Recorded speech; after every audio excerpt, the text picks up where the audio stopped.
الحمد لله رب العالمين والصلاة والسلام على أشرف الأنبياء وسيد المرسلين نبينا محمد وعلى آله وصحبه أجمعين، أما بعد، فسبحانك اللهم لا علم لنا إلا ما علمتنا إنك أنت العليم الحكيم. اللهم علمنا ما ينفعنا وانفعنا بما علمتنا وزدنا علما نافعا وعملا صالحا يا رب العالمين.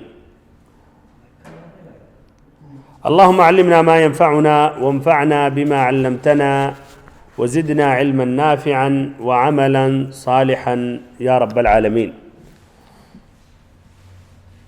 محترم بھائیوں، معزز ساتھیوں، عزیز بچوں اور ہماری ماؤں اور بہنوں، یہ درس نمبر 12 ہے کتاب الصلاۃ کا باب المواقیت، جس میں حدیث نمبر 13 پیش کرنے جا رہا ہوں.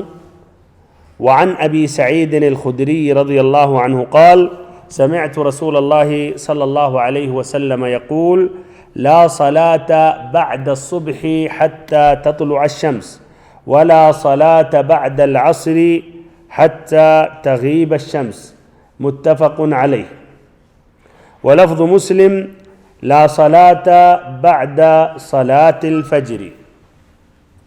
حدیث کا ترجمہ حضرت ابو سعید الخدری رضی اللہ عنہ نے بیان کیا کہ میں نے رسول اللہ صلی اللہ علیہ وسلم کو یہ فرماتے سنا ہے، صبح کی نماز ادا کر لینے کے بعد، صبح کی نماز ادا کر لینے کے بعد طلوع آفتاب تک کوئی نماز نہیں، یعنی کوئی نماز جائز نہیں، اور نماز عصر ادا کر چکنے کے بعد، ادا کر لینے کے بعد غروب آفتاب تک کوئی نماز یا کوئی دوسری نماز جائز نہیں. اسے امام بخاری اور مسلم نے روایت کی ہے، اور مسلم کے الفاظ ہیں لا صلاة بعد صلاة الفجر، نماز فجر کے بعد کوئی نماز نہیں. یہ حدیث کا ترجمہ. اب پھر حدیث کی تخریج ذکر کر رہا ہوں، بیان کر رہا ہوں. تو متفق علیہ یہ روایت ہے، امام بخاری امام مسلم نے روایت کی ہے.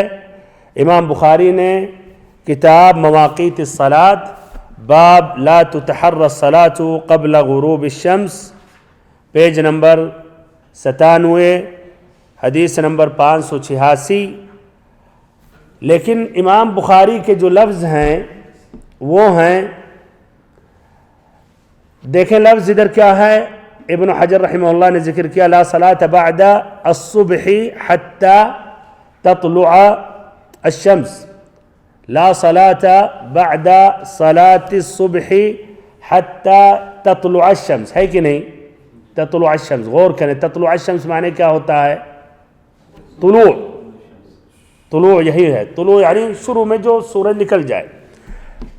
اچھا، یہ تو ابن حجر رحمہ اللہ نے ایسے ہی ذکر کیا حتی تطلع الشمس، لیکن حقیقت میں اگر یہ جو میں نے مقام ذکر کیا پیج نمبر حدیث نمبر، وہاں امام بخاری کا لفظ کیا ہے؟ لا صلاة بعد الصبح حتی ترتفع الشمس، حتی ترتفع الشمس آیا. اچھا، اب ادھر سوال ہے، ادھر ہے حتی تطلع الشمس اور صحیح امام بخاری میں حتی ترتفع الشمس، دونوں میں فرق ہے یا کوئی فرق نہیں ہے؟ معنی کے اعتبار سے،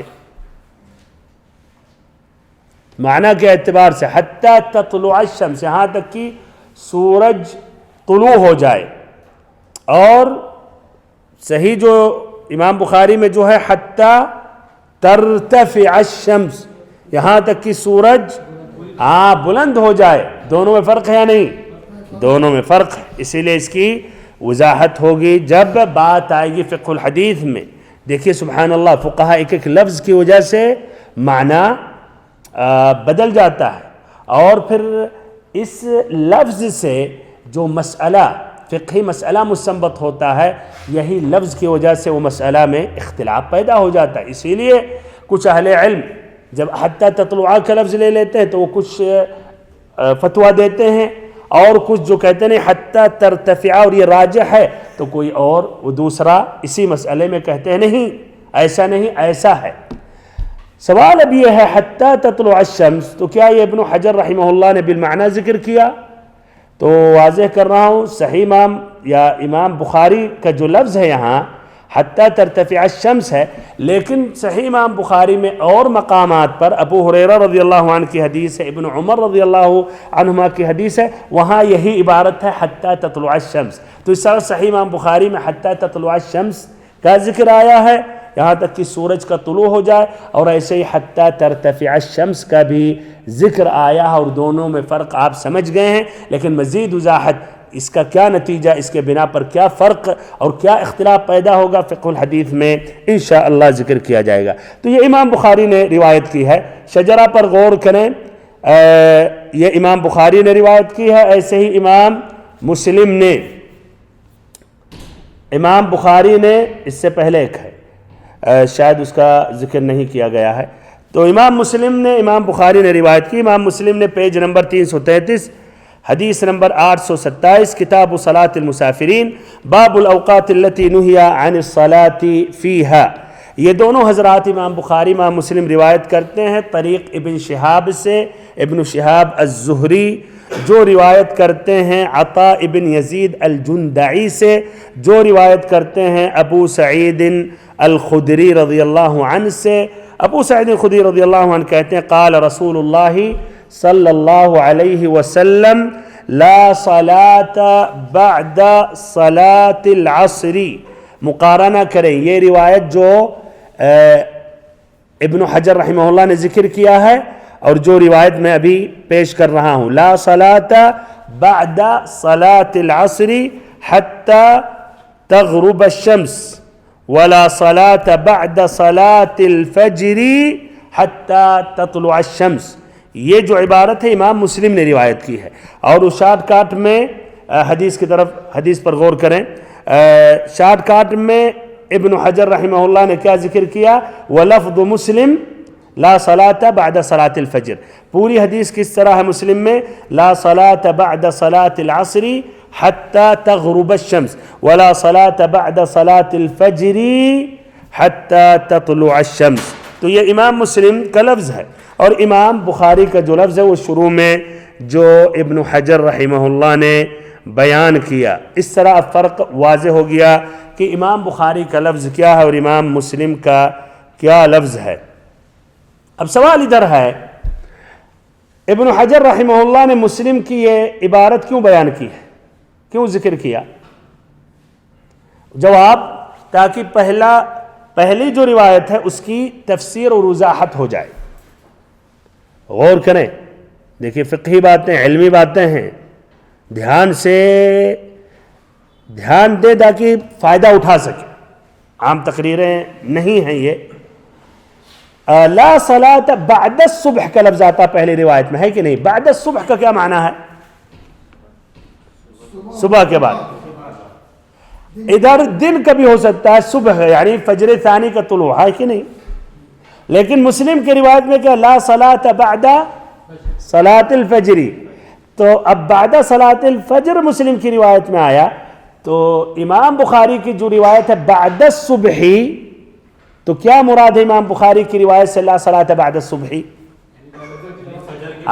بعد صلاة الصبح بعد صلاة الفجر، تو ادھر معنی ہے کہ فجر کی نماز کے بعد کوئی اور نماز نہیں ہے، یہاں تک کہ سورج طلوع ہو جائے یا بلندی پر ہو جائے۔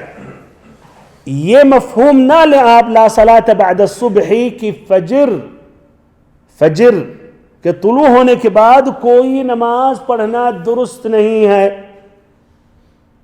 اور کچھ اہل علم نے ایسا کہا کہ فجر کے طلوع ہونے کے بعد کوئی نماز درست نہیں ہے سوائے فجر کی نماز، اور ایسے ہی مثلا اس کی سنت۔ تو بہرحال یہ ادھر مراد ہے اس کی تفسیر کرنا، کہ مراد ہے لا صلاة بعد صلاة الفجر یا بعد صلاة الصبح، نہ کہ بعد الصبح، صبح کے وقت کے بعد۔ چلیے اس طرح یہ دو فرق میں نے ذکر کیا، اب آگے بڑھتے ہیں اور اس حدیث میں جو الفاظ ہے جس کی وضاحت، تو حدیث پر غور کریں. لا صلاۃ سے مراد کیا ہے؟ کوئی نماز نہیں. ادھر ایک علمی بات کر رہا ہوں، غور سے سن لیں. یہ بات سمجھ گئے تو بہت سی باتیں پھر سمجھنے میں آسانی ہوگی. لا صلاۃ، یہ لا لغت کے اعتبار سے لا کیا ہے؟ لغت کے اعتبار سے کیا ہے؟ نافیہ ہے. نافیہ، نفی کے لیے، کہ کوئی بھی نماز نہیں ہوتی ہے، کوئی نماز نہیں ہے. نافیہ جو ہے اس کی 3 قسمیں ہیں. کبھی نفی وجود کے لیے ہوتا ہے، نفی وجود، مثال سے بات واضح ہوگی، جیسے لا خالق الا اللہ. لا خالق الا اللہ، کوئی بھی خالق نہیں سوائے اللہ کے. تو یہ نفی وجود ہے، یعنی پورے وجود میں اللہ کے علاوہ کوئی خالق نہیں ہے کہ نہیں؟ بات کلیئر ہے نا؟ یہ نفی وجود ہے کہ کوئی بھی خالق نہیں ہے کائنات میں سوائے اللہ کے. تو لا خالق ادھر کیا ہے؟ نفی وجود. دوسری قسم لا النافیہ کا آتا ہے. لا جو یہ نفی الوجود ہے، ایک ہے نفی الصحہ، یعنی وہ چیز صحیح نہیں ہے، اگر ایسا کریں گے تو باطل ہے. اس کی مثال لا صلاۃ بغیر طہارہ، بغیر وضو کیے ہوئے کوئی نماز نہیں ہوتی ہے. تو کیا رائے ہے؟ اگر کسی نے نماز پڑھی بغیر وضو، نماز اس کی مقبول ہے؟ مقبول نہیں ہے. تو یہ لا جو ہے یہ نفی الصحہ ہے، صحت کو نفی کیا جا رہا ہے، یعنی وہ صحیح نہیں ہو عبادت، وہ عمل صحیح نہیں ہے، نتیجہ باطل ہے. تیسری جو قسم ہے وہ ہے نفی الکمال. نفی الکمال یعنی وہ چیز، وہ عبادت مکمل نہیں ہے لیکن مقبول ہے. مثال، کوئی مثال دے سکتا ہے؟ جیسے حدیث میں لا صلاۃ بحضرۃ طعام ولا ہوا یدافعہ الاخبثان، کہ کوئی بھی نماز نہیں ہوتی ہے کھانا اگر سامنے ہے. بمعنی آدمی کو بھوک لگی ہے، نماز کا ٹائم آ گیا تو شریعت نے کیا اجازت دی کہ نہیں، نماز نہیں پڑھو، پہلے کھانا کھا لو پھر اس کے بعد نماز پڑھو. اس لیے خشوع مطلوب ہے. لیکن اگر کسی آدمی نے کھانا بھوکا بھی تھا، سامنے بھی تھا، تب بھی اس نے کہا نہیں پہلے نماز پڑھ لیتا ہوں، نماز پڑھ کے کھانے پر بیٹھا، کیا رہا ہے؟ اس کی نماز صحیح ہے یا نہیں؟ لیکن نماز کمال مکمل نہیں ہے، یعنی اس میں ایک نقص ہے کہ نہیں؟ تو یہ نفی کمال. تو اس طرح نفی کتنی قسمیں ہیں؟ نفی وجود، پھر نفی صحہ، پھر نفی کمال. اچھا، یہ 3 سمجھنے کے بعد اب ادھر آتے ہیں لا صلاۃ بعد الصبح حتی تطلع الشمس. کیا یہ نفی وجود ہے یا نفی صحہ ہے یا نفی کمال ہے؟ اچھا، نفی صحہ، تاکہ ہم سبھی اچھی طرح سمجھ جائیں. نمبر 1 جو آپ نے کہا نفی وجود کے لیے نہیں ہے. کیوں نہیں نفی وجود ہے؟ کیوں نہیں اس کو کہہ سکتے نفی وجود ہے؟ ہاں، ممکن ہے کہ کوئی فجر کی نماز کے بعد نماز پڑھے تو موجود ہے، اس کو نفی وجود نہیں کہہ سکتا. ایسا ہو سکتا ہے، بہت سے لوگ پڑھے ہیں ایسے ٹائم پر، علم میں یا نہ علم میں، تو اس کو نفی وجود نہیں کہہ سکتے. نفی وجود جو ناممکن ہو تو یہ نفی وجود تو نہیں ہے. نمبر 1 تو یہ ایک سائڈ میں کر دیں. اب نمبر 2 نفی کمال پر کہہ سکتے ہیں کہ کوئی حرج نہیں، نماز پڑھ لیا تو صحیح لیکن مکمل نہیں ہے. نہیں، تو یہ بھی نفی کمال نہیں کہیں گے، اس لیے کہ شریعت میں الاصل جو نفی آتی ہے وہ نفی صحہ کے لیے ہے، کہ وہ آپ کی وہ عبادت صحیح نہیں ہے، یہ عمل آپ کا صحیح نہیں ہے. تو الاصل شریعت میں وہ جو نفی آتی ہے کس کے لیے؟ صحہ کے لیے. اس کی مثال جیسے لا صلاۃ لمن لم یقرأ بفاتحۃ الکتاب، کہ اس شخص کی نماز نہیں ہے جو سورۃ الفاتحہ نہیں پڑھتا ہے. تو یہ نفی صحہ ہے یا نفی کمال؟ طبعاً کچھ اہل علم نے کہا جو کہتے ہیں سورۃ الفاتحہ پڑھنا رکن نہیں، کہتے نفی کمال کے لیے، لیکن ان سے کہا جائے گا اصل نفی جو ہے وہ نفی صحہ کے لیے آتا ہے. تو آپ نے کیوں صحہ سے آپ نے اس کو کہا نفی کمال ہے؟ دلیل ہونی چاہیے آپ کے پاس، کلیئر دلیل ہونی چاہیے. دلیل نہیں ہے تو نفی صحہ کے لیے. اب اس طرح جو آدمی نماز میں سورۃ الفاتحہ کی تلاوت نہیں کی قصداً اور استثناء نہیں ہے تو اس کی نماز مقبول نہیں ہے. اس لیے الاصل نفی جو ہے نفی صحہ کے لیے ہے. تو ادھر لا صلاة بعد الصبح حتی تطلع الشمس، خلاصہ کلام کیا ہے؟ یہ نفی صحہ ہے. آگے بڑھتے کچھ اور بھی اس میں تفصیلی باتیں ہیں. یہ لا نافیہ ہے. لا نافیہ زیادہ اس میں بلاغت ہوتا ہے یا لا الناہیہ میں؟ اگر کسی چیز سے آپ کو روکا جائے کہ لا تصلوا بعد الصبح حتى تطلع الشمس، یا لا يصلي المؤمن او لا تصلي بعد صلاة الصبح، یہ زیادہ اس میں قوت ہے یا نفی میں کہ لا صلاة بعد صلاة الصبح، کوئی نماز نہیں ہوتی ہے صبح کی نماز کے بعد؟ کس میں زیادہ ابلغ ہے؟ ناہیہ میں ابلغ ہے. کیا رہا ہے؟ ناہیہ میں. کیوں؟ اس لیے اس میں صراحت ہے. اچھا حکم. اور لا نافیہ میں؟ اچھا اور لوگ کوئی دوسرا جواب ہے؟ نہیں میں. اچھا جواب ہے نافیہ اقوا ہے. کیوں اقوا ہے؟ اس لیے اس میں نہیں بھی داخل ہے اور مزید تاکید ہے کہ ایسا ہو ہی نہیں سکتا، کوئی نماز ہے ہی نہیں فجر کی نماز کے بعد، بمعنی ناممکن ہے، کوئی نماز ہوتی ہی نہیں. تو اس میں نفی بھی ہے، نہیں بھی متضمن ہے، اس کے اندر نہیں بھی آ گیا اور مزید تاکید ہے کہ کوئی نماز ہوتی ہی نہیں ہے. آپ جو نماز پڑھ رہے ہو یا سوچ رہے ہو کوئی نماز ہوتی ہی نہیں ہے، تو نہیں سے زیادہ اس میں تاکید ہے اور ابلغ ہے اور یہ زیادہ بلیغ ہے. لا صلاة بعد الصبح، واضح ہو گیا. بعد الصبح صبح کا وقت مراد ہے یا فجر؟ اس لیے مسلم کی روایت میں لا صلاة بعد صلاة العصر حتى تغرب الشمس ولا صلاة بعد صلاة الفجر حتى تطلع الشمس، تو مراد ہے ادھر صلاة الصبح. اچھا فجر کی نماز سے پہلے، فجر کی نماز سے پہلے وقت نہیں ہے؟ فجر کی نماز سے پہلے اس حدیث کی روشنی میں کیا وقت نہیں ہے؟ تو جواب وقت نہیں ہے. لیکن اس میں فجر کی 2 رکعت کے علاوہ کوئی اور نمازیں نہیں پڑھنی چاہیے، جس طرح کی اس مسئلے میں 2 قول ہیں. وہ الگ ایک مسئلہ، اب اس میں زیادہ اس میں نہیں جائیں گے. لیکن اس حدیث کا مفہوم کہ فجر کی نماز سے پہلے وقت نہیں ہے، اور فجر سے پہلے، فجر کی نماز سے پہلے کچھ اہل علم نے کہا کہ صرف 2 رکعت، فجر کی 2 رکعت پڑھ سکتے ہو. لا صلاة بعد الصبح حتى تطلع الشمس، حتى تطلع الشمس ابھی واضح کیا گیا. حتى تطلع الشمس میں اور حتى ترتفع الشمس میں کیا فرق ہے؟ تطلع معنی طلوع، ظاہر ہو جانا، پورا قرص، اس کا قرص، یہ پورا جو دائرہ ہے گول وہ پورا ظاہر ہو جائے اور اس کی روشنی واضح ہو جائے. ایسا نہیں کہ آدھا حصہ چھپا ہوا ہے، تو یہ مراد ہے.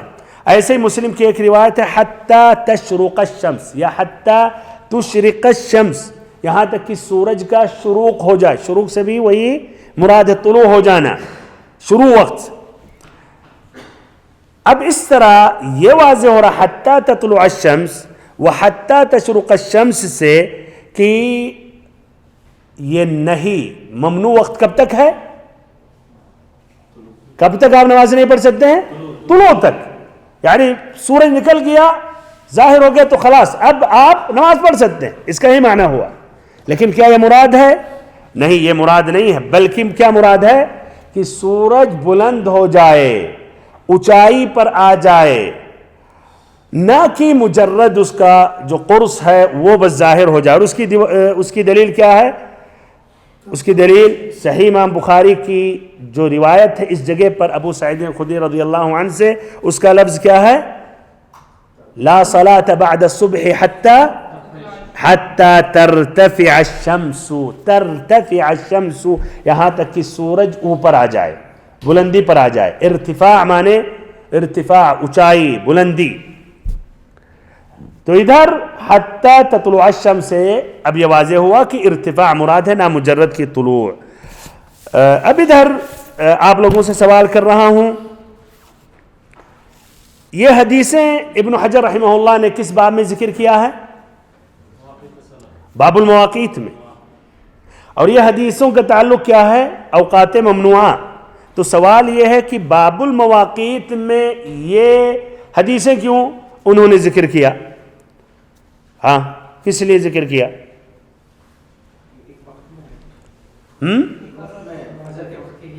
اس لیے وقت میں.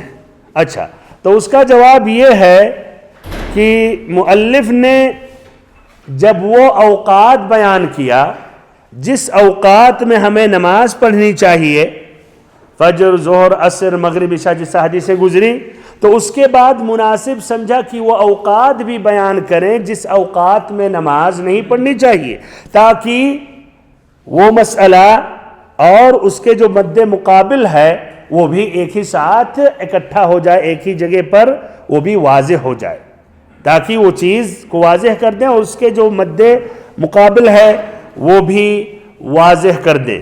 نمبر 2، دوسرا جواب یہ ہے تاکہ یہ بیان کریں کہ جو نوافل مطلقہ ہیں اس کا کوئی بھی وقت نہیں ہے.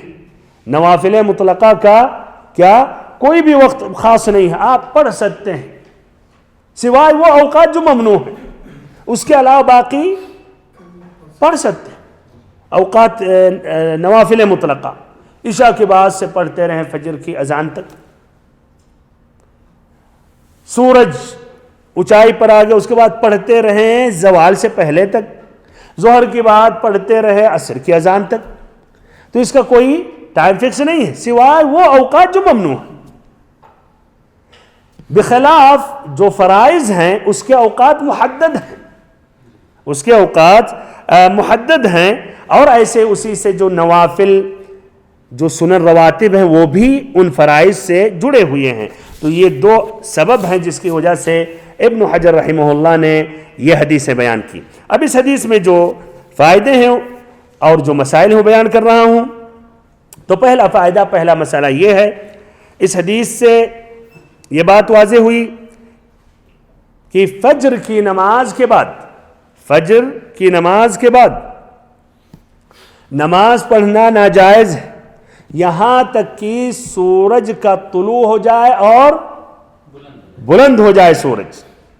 یہاں تک کہ سورج کا طلوع ہو جائے، سورج طلوع ہو جائے اور پھر بلند ہو جائے. یا کہیے فجر کی نماز کے بعد وقت نہیں ہے، نماز پڑھنا ناجائز ہے یہاں تک کہ سورج بلندی پر آ جائے، اونچائی پر آ جائے. یہ پہلا قول ہے، یہ جمہور اہل علم کا قول ہے. احناف، مالکیہ، حنابلہ، اکثر شافعیہ نے یہی کہا. اور ان کی دلیل کیا ہے؟ کون سا لفظ؟ حتی ترتفع. ماشاء اللہ، دیکھیے کچھ بھائی عربی بھی سیکھتے ہیں اسی لیے ان کو سمجھنے میں آسانی ہو رہی ہوگی یقیناً. ہاں، جو عربی سیکھ رہے ہیں الفاظ میں، اس لیے یہ فرق واضح ہو رہا، تو اس سے پھر دیکھیے اس سے مزید سمجھ میں فرق پڑ رہا ہے یقیناً. تو بہرحال یہ ہے حتی ترتفع. ایسے ہی ایک دوسری بھی حدیث ہے جو اس حدیث کے بعد اس کی شرح کروں گا، حدیث عقبہ ابن عامر رضی اللہ عنہ، اس سے بھی یہ بات واضح ہو رہی ہے. دوسرا جو قول ہے، کیا رہا ہے دوسرا قول کیا ہوگا؟ ہاں بھائی، دوسرا قول کیا ہو سکتا ہے؟ آسانی کے لیے حتی تطلع الشمس پر دھیان دیں. کیا دوسرا قول ہو سکتا ہے اگر ان الفاظ پر دھیان دیا جائے تو؟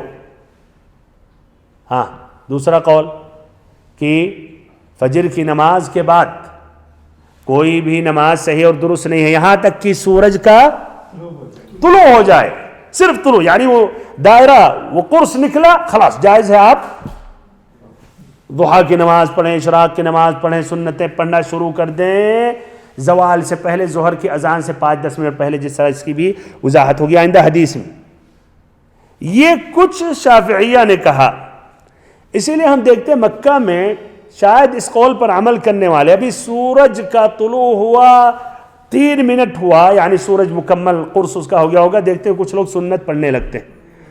تو یہ اس قول پر عمل کر رہے ہیں، ورنہ سب کے پاس گھڑیاں ہیں، ٹائم جانتے ہیں بالضبط کہ سورج کا طلوع ہوا یا نہیں. تو یہ دوسرا قول ہے. لیکن دونوں قول میں کون سا قول راجح ہے؟ حتی ترتفع. پہلا قول صحیح ہے، راجح ہے، کہ وقت نہیں کب ختم ہوتا؟ یہاں تک کہ سورج بلندی پر آ جائے، اونچائی پر آ جائے اور مرتفع ہو جائے۔ کیوں؟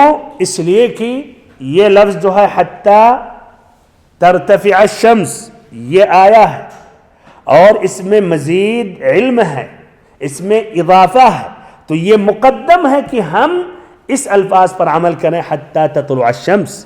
یعنی دو حدیثیں آ گئی، حتیٰ تطلع الشمس اور ایک حتیٰ ترتفع۔ کس کے پاس مزید وضاحت ہے، زیادہ علم ہے؟ جس نے ترتفع، اس نے اضافہ کیا تطلع پر، تو اس کو لے لینا یہ بہتر ہے۔ نمبر دو یہی احتیاط بھی ہے۔ اور پھر ایسے آئے گا کہ سورج کے طلوع کے وقت، جیسے اور بھی حدیثوں میں ہیں، وہ سورج کو جو پوجتے ہیں اس کے لیے سجدہ کرتے ہیں، تو یہ وقت نہیں ہے۔